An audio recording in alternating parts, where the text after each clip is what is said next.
Stephanie, and thanks to the organisers for inviting me. More details on the project are available on our website here. I'm going to take you straight back to the 1980s. Now, we're not talking big hair and Miami Vice and Sony Walkmans, but unfortunately the dark skies of Dublin. As many of you know, Dublin was affected by some severe smog in the 1980s, and it made international news. Here's a report from the New York Times, how the fair is the city, but foul is the air when smog creeps in. And images like this were readily seen on a daily basis during winter months in Dublin. And a landmark study on the health impacts of this smog were in fact focusing on the 1982 Dublin Smog from Luke Clancy and Ian Kelly, looked at the mortality associated with exposure to this pollution. And what you can see here is a graph which is not too different from the London Smog's graph from the 1950s, where we have a big increase in black smoke concentration, and then we have the number of deaths that were recorded in one of the local hospitals. And during this time period, basically we have a cold temperature, we have a temperature inversion, low wind speeds, and we have very high levels of black smoke and sulfur dioxide as well. And the number of deaths basically doubled per day during the smog and remained high for days afterwards. By about 1990, there's enough pressure for the politicians to act, and there was a ban on smoky coal introduced on the 1st of September 1990. And we can see the results of that intervention straight away, because what you can see here, we have images of black smoke and sulfur dioxide, and we can see the immediate effect in the reduction of black smoke levels. In fact, 70% reduction of black smoke levels as we go through into the 1990s. Sulfur dioxide also decreased by about 34% on average. The impact of this was really studied a whole decade later, and Pat Goodman, who's in the room from DIT, actually was involved with this work. And what they did was they analysed hospital data to show that on average per year, there were 116 fewer respiratory deaths and 243 fewer cardiovascular deaths. So this intervention, the ban on smoky coal in Dublin, obviously had a very large effect, and the number of lives saved and premature deaths avoided is quite substantial. Throughout the 2000s, we became more aware of particulate pollution, and black smoke is kind of loosely defined, so we moved to a more defined metric, which is characterizing the particles by size. And these particles, or PMs as they're called, we label into two categories here: PM10, which is particulate matter with diameter less than 10 microns, and also PM2.5, which is particulate matter with diameter less than 2.5 microns. Now, these particles are invisible. If you take a human hair, for example, that has a width of about 50, 70 microns, we can just about see that, but we can't see the particles even at 10 microns. Why we have these definitions is because the size of the PM is linked to the health risk. Particles bigger than about 10 microns cannot be inhaled, they cannot enter the respiratory system. And here we have a little graphic which shows you the extent to which particles of different sizes get into the respiratory systems. The larger particles are kind of filtered out at the top level.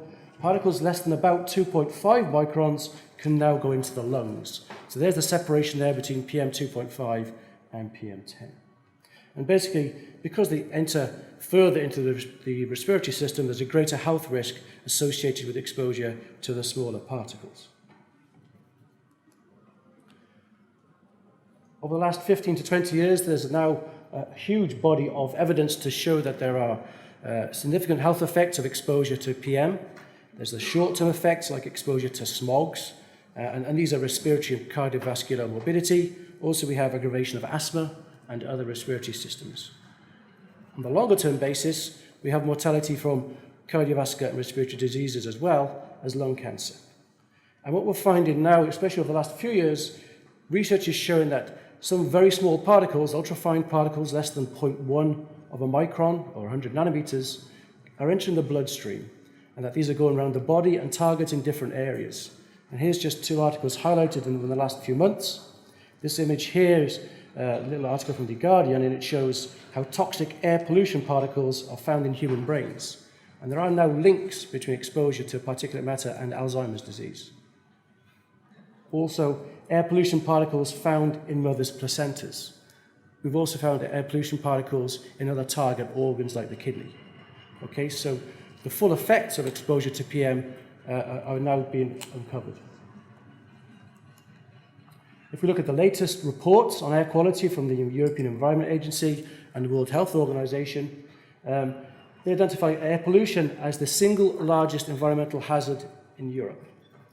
The latest report indicates that there are 422,000 premature deaths in Europe from exposure to PM2.5, and in Ireland specifically, 1,100 premature deaths and 12,000 years of life lost.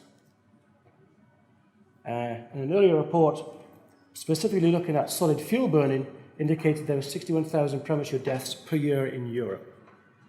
Okay, that was an estimate.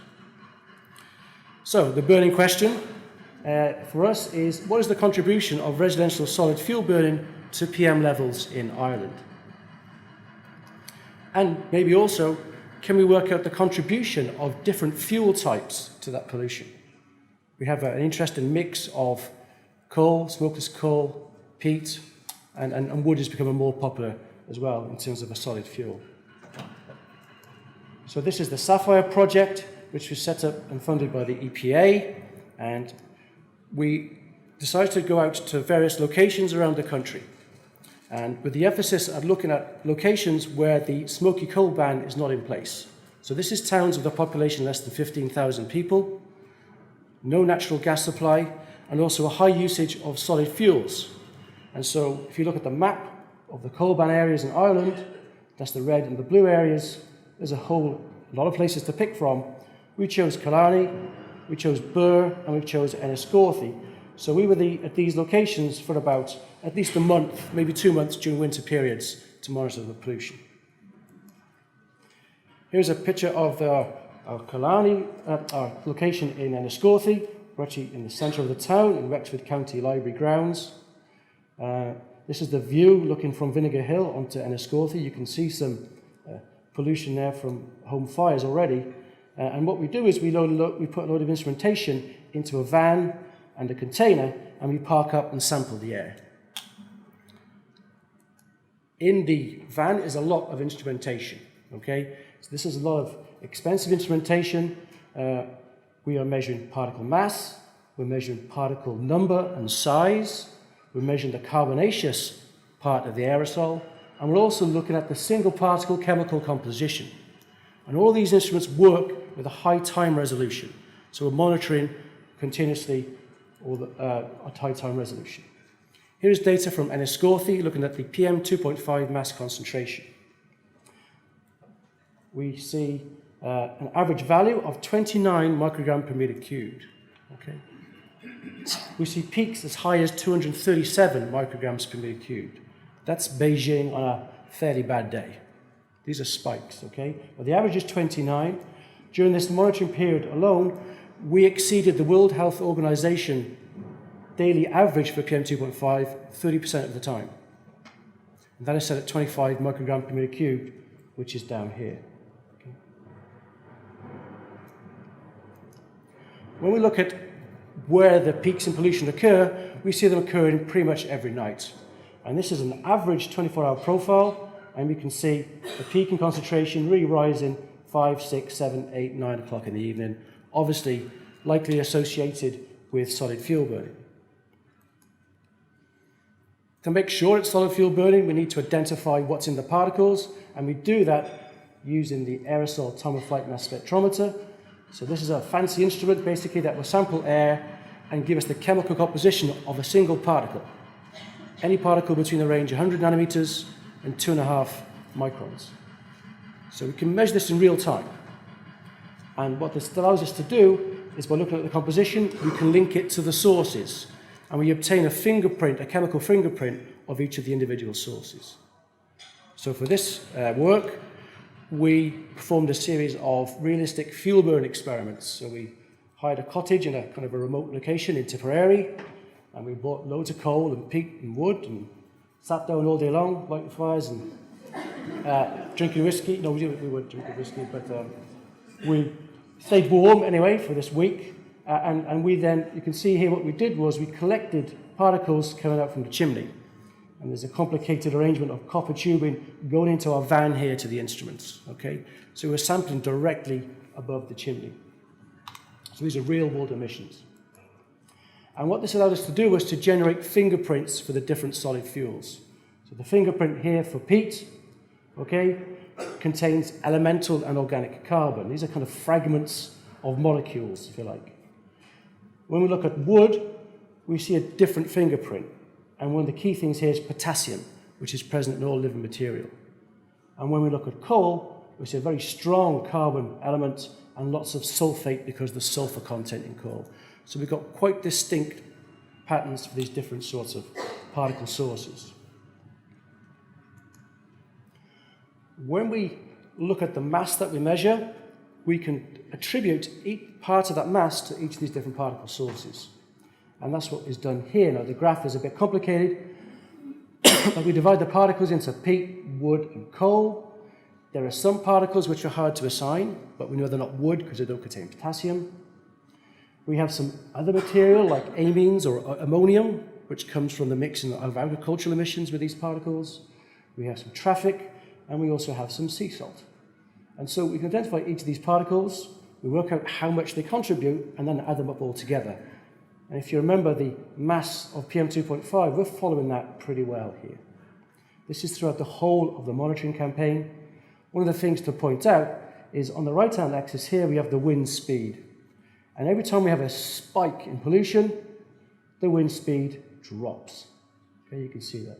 So the meteorology, the local weather conditions really have a big role in the level of air pollution in these places. When the wind speed is very high, like around here, you can see the pollution levels drop. On a 24-hour basis, we can break down the PM mass that we measure into the different sources. And so what we have here is you can see the spikes here in Enniscorthy, even maybe people starting fires at 11 a.m. And we see the profiles here peaking in the evening. And we have peat, wood, coal, peat coal, and some of the other particle sources, which are more or less present on a continuous basis.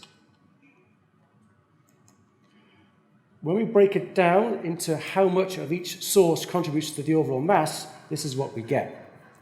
We're getting peat, 27%, wood, 21%, coal, 17%, peat coal, 11%, amines, which are basically condensing onto existing combustion particles from solid fuel burning, 6%, unidentified 13, sea salt 4. So basically, when you add it all up, over 80% is due to residential solid fuel burning.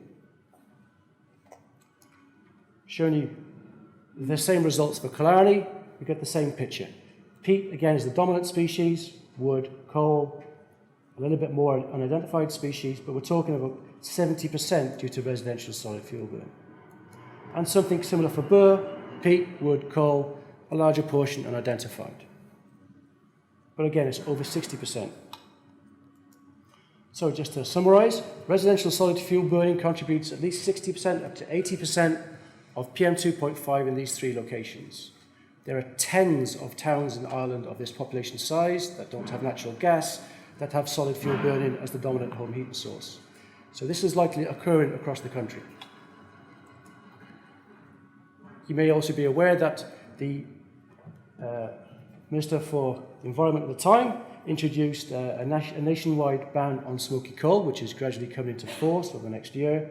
And so how is this going to work? Well, from a health and environment perspective, of course, it makes sense to support this ban. But the problem is peat and wood burning also make a major contribution. If people switch from smoky coal to smokeless coal, then we might get a benefit. But if they switch from smoky coal to peat and wood, we may not. So we obviously need to investigate other possibilities. Just to finally say that I haven't really made any strong connections with health. 80% of the PM during the winter period was due to solid fuel burning in Enniscorthy. What is it like during the summer? Obviously, maybe a lot less. On an annual average, in the UK, solid fuel burning contributes 40% of PM2.5. So if you count that 40% of the deaths, the premature deaths of exposure to PM are due to solid fuel burning, you're talking 400 or 500 in terms of exposure to solid fuel. And something that we need to do, and it's very relevant for this conference actually, is to make better linkages between the air quality observations that we're making and the health impacts, and searching the databases for all this information is part of a project called Inhale, and there's a poster presented in the room next door, and I'd encourage you to go and see it. So just to say thank you to my co-workers, these are the guys that really did the work, and thank you to the EPA for research funding. Thank you.